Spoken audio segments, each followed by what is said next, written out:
ATL weapon got the Falcons fine. Hawks soaring high, never see them dying. Braves been brave, out the park swinging. Touchdown glories, stadiums ringing.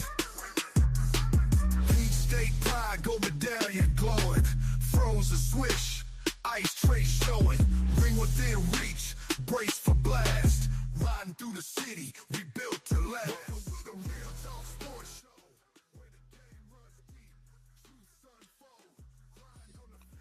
All right, everybody, you know what time it is. Welcome to the Saturday Sports Update brought to you by the Real Talk Sports Show. I'm here, as you can see, in my real work office, my Allen Vigil Ford and Lincoln, and they are my employer and also our title sponsor for high school football. When we do that in the fall, it's Allen Vigil Ford and Lincoln. Like I say again, if you need a car for yourself or your family, hit me up. 678-364-3979. You can see right there, right underneath. It's sponsored by Allen Vigil Ford and Lincoln. I'm gonna get a new banner pop up there for us in the not too distant future. But yeah, we appreciate Allen Vigil and the Vigil family for allowing me to do this broadcast while I'm actually at work. So we thank God for that, and we thank God for all those of you who are watching us both on the replay and live here on the Real Talk Sports Show. We do every Saturday morning. We also do it on Tuesday evening as well at 7 p.m. as long as there's not a hot game going on. Speaking of the Hawks, we're going to this Saturday update, and we'll also talk about what's got everybody buzzing on the internet, which is the ending of the Final Four semifinals between UConn and South Carolina.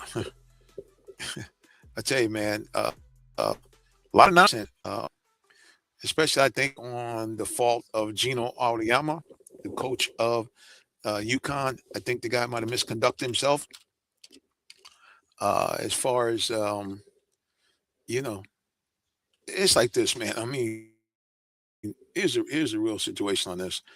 When you are a man, okay, you have to show some extra grace towards a woman. I mean, seriously. I mean, for this guy to get into a confrontation with the head coach of South Carolina, I get it, but for him to get into a really confrontation, throw some hands with a woman is ridiculous. Ridiculous. His team got beat. Let's take a look at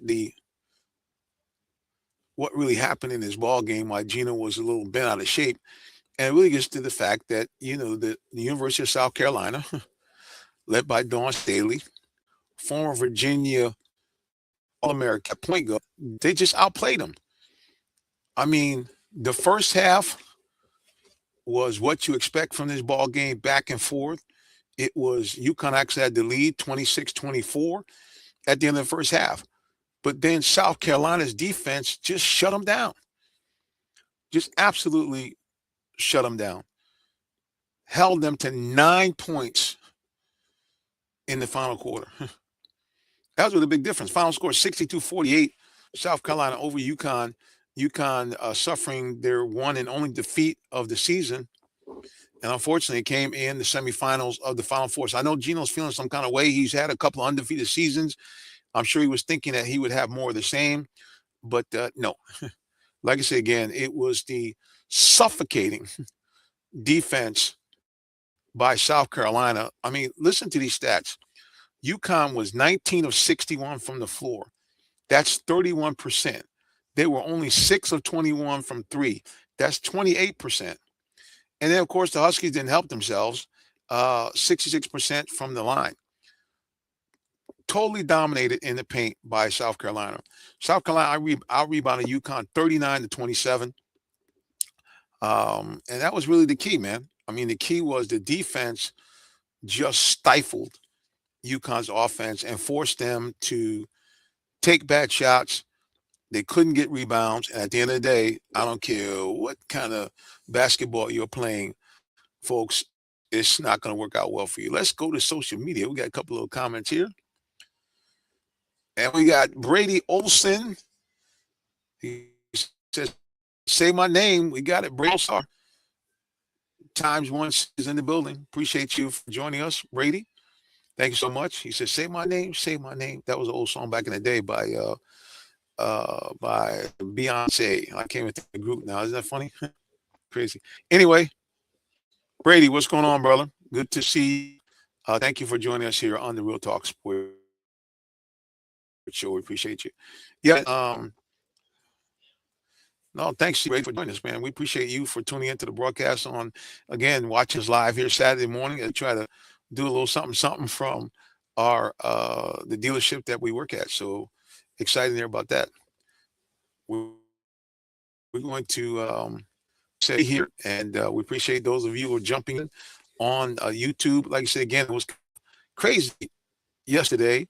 You never would have thought that a Final Four, especially women's, would end in such chaos. I mean, what the what? Gino Auriemma getting ready to get into it with Dawn Staley. That's ridiculous, man. That's crazy. Really. All right, guys, we're going to put you on hold for a second. We'll be back with more of the Real Talk Sports Show. Just a minute. We'll be back with more.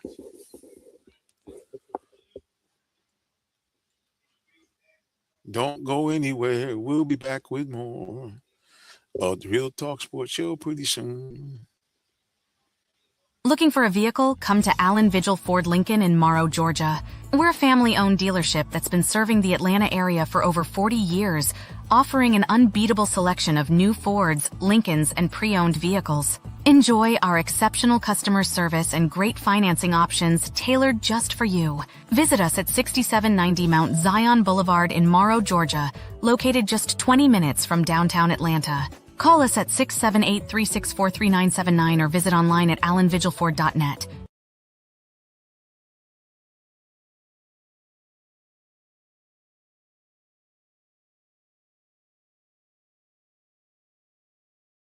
Real Talk Sports Show.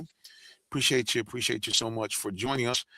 Like I said, the controversy last night as the women's Final Four took a bad note.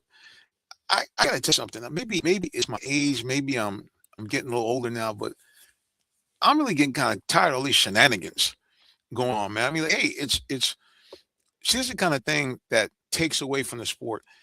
And again, as an OG myself, Gino Auriemma, shame on you. I mean, shame on you. This is the thing that people don't understand. We got to the point now where standards, sportsmanship out the window.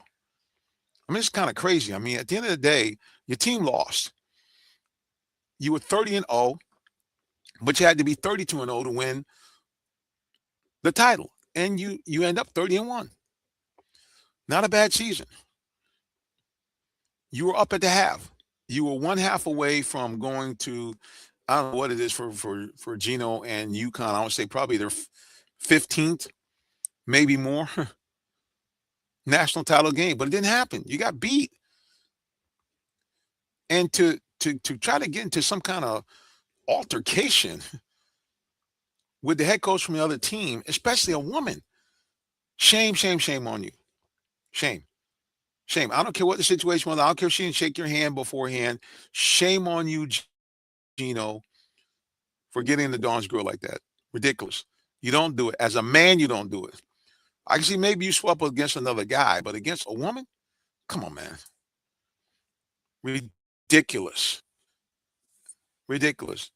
A shouting match between a senior citizen, guy's a senior citizen, a coaching legend, nothing to prove anymore. The guy's won more titles with UConn than any coach in history. And because your undefeated team got beat by a team who was basically your new rival, you act like a little kid. It's ridiculous. Absolutely ridiculous. But anyway, like I said again, this is the world we live in now. We live in a world where people just can't control their emotions. People can't control themselves. People want to get into beefs and get into people's face. But again, this is ridiculous. This is not good sportsmanship. And I got to tell people, I mean, at the end of the day, if you look all across sports, we're having these problems because the grown-ups in the room, because keep in mind, Gino Auriemma has been coaching UConn for 30 years. The guy's, I believe, in the 70s. He's a coach. His track record for winning has been when UConn, when he came to UConn, was a huge factor in women's basketball. They had a rival time, Queen Penn at that time with the University, coached by the late great Patson. At them with Jim starting her. But Jim kind of had like, okay, well, we're here. Well, good news. Dawn Staley, South Carolina Gamecocks are here. And sit down. Your team lost. They only scored 22 points in the second half. Okay? You got out-coached. South Carolina outscored UConn 38-22 in the second half. That's the ball game. They held UConn to 9 points in the fourth quarter. That's supposed to be clutch time and money time for UConn. They didn't do it. They were abysmal. Absolutely abysmal. And that was caused by South Carolina's relentless defensive pressure, and they're dominant in the paint. You want to know the story of this game? Here it is. South Carolina had 34 points in the paint. They had 16 fast break points. So you do the math. Whereas UConn only had 20 points in the paint. And another thing, too, is UConn was fouling like crazy. 17 personal fouls, only 8 for South Carolina. So don't be mad, Gino. Well, if you do be mad, still be a good sport. You're setting a bad precedence for student athletes. And really, that's going on through all the college sports. The way the NILs have been administrated, or I should say, have not been administrated, the way coaches now are going around the world, and they've been doing it for a while, to get people in here, the idea of giving students, I shouldn't call them students, allowing people to play well into their late 20s, allowing people to play after they've signed a pro contract. The adults in the room have just abandoned ship. It's ridiculous. Where's the rules? Because, there are no rules. It's all about winning. Winning at all costs, any cost. No, that's not how it is. Winning should be done properly. It should be done with integrity. It should be done with the greater picture of setting guidelines for good citizenry, whether you're in a sport or not. Because a lot of people may not know, but originally sports in the United States, at least, especially sports like basketball and other sports, they were designed, even football, were designed to give young people an outlet and to, again, help build teamwork, camaraderie, competition, how to compete fairly. All this stuff's out the window now. Just a bunch of nonsense. And I got to tell you, if we are not careful, well, we already have it. We have coaches leaving schools after they say, I'm not leaving. We have students leaving schools after getting scholarships and now money. No commitment. I'm just going to the highest dollar. Coach, and like I said, this is caused by the adults in the room. The coaches started this nonsense by breaking contracts. Schools having to do what they call taking a poison pill. They have to have all this money set aside for coaches that if we fire a coach, we got to pay him. So schools are breaking contracts with coaches. You hire a guy for a 3-year contract. You hired him. Your people selected this guy to coach your team at your university. But because he doesn't give you the results immediately or whatever time frame that you want to break the contract. And then you wonder why students do the same thing. There's no integrity. Contracts mean nothing. People break them all the time. And so what you basically are telling people, it's okay. It's okay to just do whatever.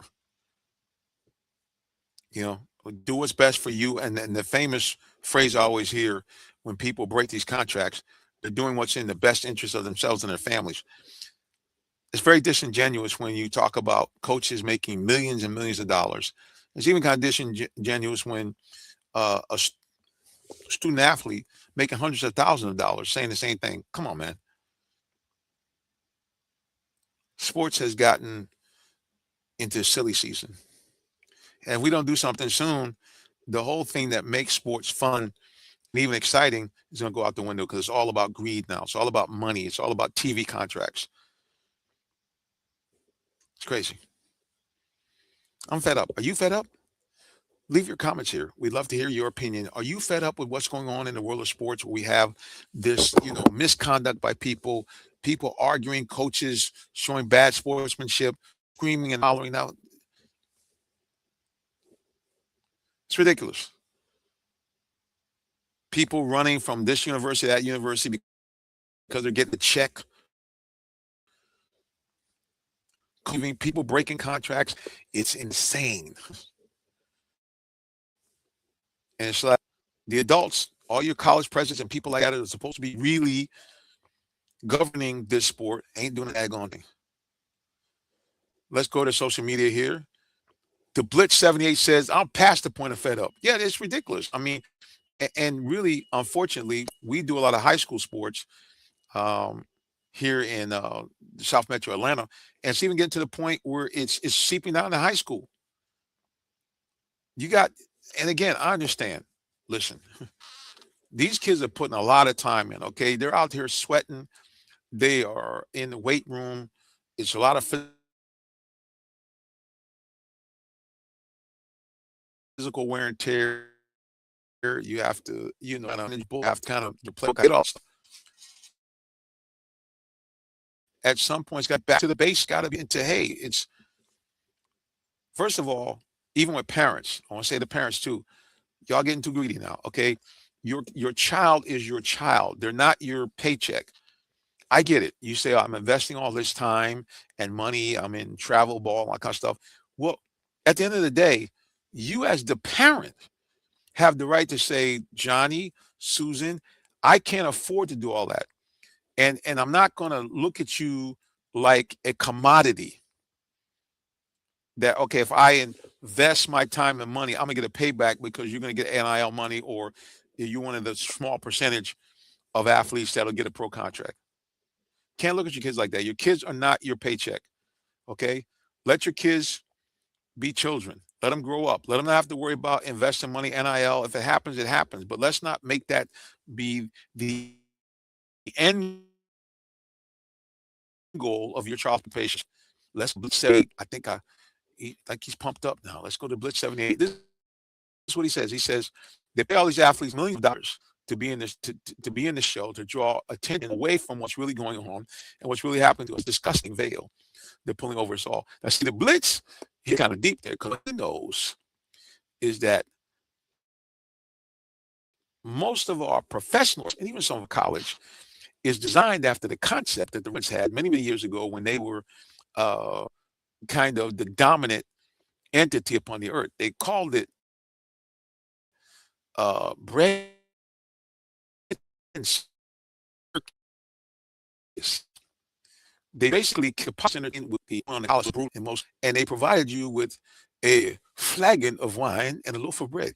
So after you worked and grinded in this system the Romans had up, good news. On the weekend, you can go and have a good time watching men brawl, and even in some cases kill themselves in the Coliseum, because you could root for your favorite champion with your loaf of bread and your flagon of wine.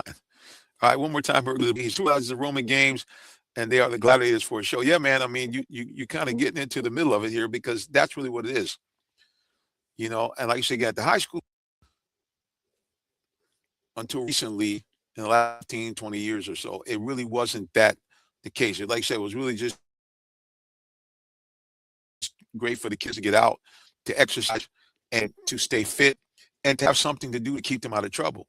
But now, man, it's gone to a whole different situation. Now you're basically asking, young people to be like adults. You ask them to make money. And don't get me wrong, there are high school students that the Lord has gifted with a great athletic talent. And not only that, but gifted them with the ability to focus to such a degree that they hone their talents to make them attractive to colleges. And then oftentimes they go on and increase this and make them attractive to professional teams. I'm not, I'm not just completely throwing that out. But what I'm saying is that when the emphasis is shifts away from the joy of the competition, the camaraderie of your teammates, and the focus is just strictly on the money and how much I can get paid and who's going to pay me, then we're barking up the wrong tree. And like I said again, it's really the adults in the wrong. I don't blame the kids at all because it's adults that have to put boundaries, and parents and coaches. Parents are worried about getting a check. Coaches are worried about their program blowing up. That they have said, we don't care. We want to do whatever we got to do to win. We recruit illegally a lot of times, even at high school. People, in wrong districts, all this stuff. Parents, doing all this stuff. They're saying this investing, running around the country, doing things with their kids, spending all this money in the hope to get a payback. It's not for that. People have to understand that a lot of stuff that goes on with amateur sports, especially, it's like a cattle industry. People are making money. That's why they want your kids to travel around and go all over the place, because people are getting money. Some of these coaches are getting their ego stroked. It got nothing to do with building character. It used to be like, say again, it was the competition and enjoying having fun. You took a lot of kids, now it's fun. And oftentimes kids are forced to focus on one sport. Oh, you're good in this, focus on this sport. What happened to the all-around athlete? It used to be, again, I'm dating myself, but I don't care. It used to be that it was a pride of an athlete to say he was a letterman at multiple sports. What I mean letterman is that he could play at the varsity level at multiple sports. And that was a source of pride. That was something that was an accomplishment. But now you got coaches saying, "Oh no, you can't play a basketball because you're on the football team. We need you for football." Or you can't play baseball because we need you on the track team. You're running track. And this is why we have a lot of injuries, I believe, in sports, because you're using one muscle repetitively and was never designed to be that way. I don't know. I'm sorry I'm on a rant this morning, but I'm just tired of seeing these goofy headlines all the time, man. It's just like it's taking all the fun out of covering sports. It really has. But good news. Good news is right here in Atlanta, we do have a team that is bringing fun to basketball in the pro arena. I'm talking about the Atlanta Hawks. The Hawks have been incredible, winning 19 of their last 20 games. That means the Hawks are 19-1 in their last 20 games, 13-0 in their last 13 home games. And this team looks like they are going to be a problem. I mean, this Hawks team is the sum of its parts, kind of like the last time they went deep into the postseason, NBA having a run. This team is a combination and the sum of their parts. This team is just outstanding. You have the starting five, which is really been a testament to good coaching. It's been a testament to guys saying, hey, we want to work together for a common goal, which is to hopefully go deep in the playoffs and take a shot at winning a title. And so this Hawks team has now become must-see TV. And it's really crazy because all these guys are from all over the place. These were backups. Weren't even getting time on their previous team, and now they come to the Hawks and they're balling out. Hawks won again the other night, beating the New Jersey Nets. Let's get that final here before we wrap up.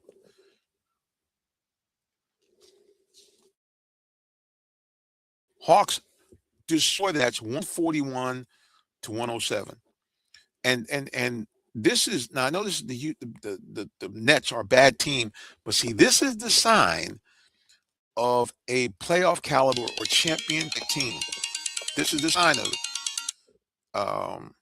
This is the sign of this team. They are doing what they need to do. They're winning, or at least being competitive against top quality teams. And then they are crushing bad teams. And this is something the Hawks didn't do before. The Hawks used to play down their competition, and they would, in essence, seem like they were taking nights off. Not so much anymore, boys and girls. 141, 107. Why? Because the Nets are only won 18 games all year. That's the way they should win. Big. If you look at this Hawks team, once again, you see why they are going to be a tough team to beat in the postseason.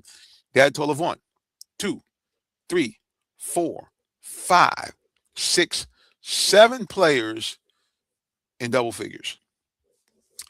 All 5 starters in double figures. And 4 of the 5 starters had over 15 points, playing limited minutes. Let's look at it real quick before we wrap up. Jalen Johnson, a guy who is a superstar in the making.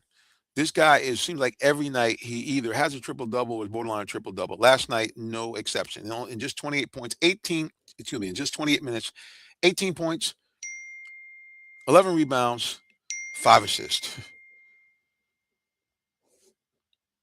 Meanwhile, to help shore that up, one of the best free agent acquisitions by the Hawks since Joe Johnson's, Nickeil Alexander-Walker, a guy that saw some time with Minnesota, but was not necessarily a star player. He has found his home in Atlanta.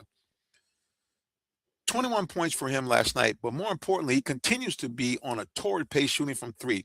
4 of 9 from three-point range, 8 of 16 overall, 21 points, and still racked up 3 blocks, 3 assists, and 4 rebounds. Capping the scoring, leading scorer, C.J. McCollum, the guy that the Hawks acquired in the Trae Young trade. He has been worth all the money. 25 points, 4 of 7 from 3. He also has 7 assists. Yeah, this Hawks team is tough. And they're going to be a problem for anybody that plays them. I tell you one thing, we're going to be a problem to your watch broadcast. We again so much for tuning into the broadcast live. We thank you again for those of you who are watching us on the replay.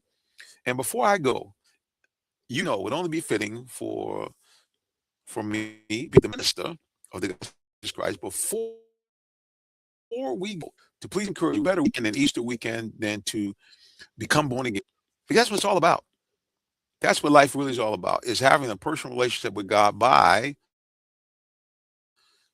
believing in his son, mighty Yeshua HaMashiach, his government name. How does that happen? First of all, you got to repent of your sin before you get sideways. Also, from the priest to the pulpit, we are and fall short of the glory. Thanks to the sacrifice of Jesus Christ dying on the cross and dead, we now are made acceptable to God if we believe in him. And how do you do it? First of all, your sins. Second of all, believe in Jesus Christ and believe in the dead. 2 great happen to you. Number 1, you become the kingdom of heaven. And number 2, an adoptive child of God. All the rest of you go God like a heavenly parent, asking for anything that you need or desire according to his will. And when you get that wonderful, beautiful, spectacular place called heaven, and you avoid that horrific, nasty, horrible place called hell. I don't know about you, but I like option number 1 instead of option number 2. All right, everybody, thank you again so much for joining us on the broadcast. Until the next time when we get back together again, I simply say God bless you. Have a wonderful rest of the day or evening, whichever may apply. So long. Take care.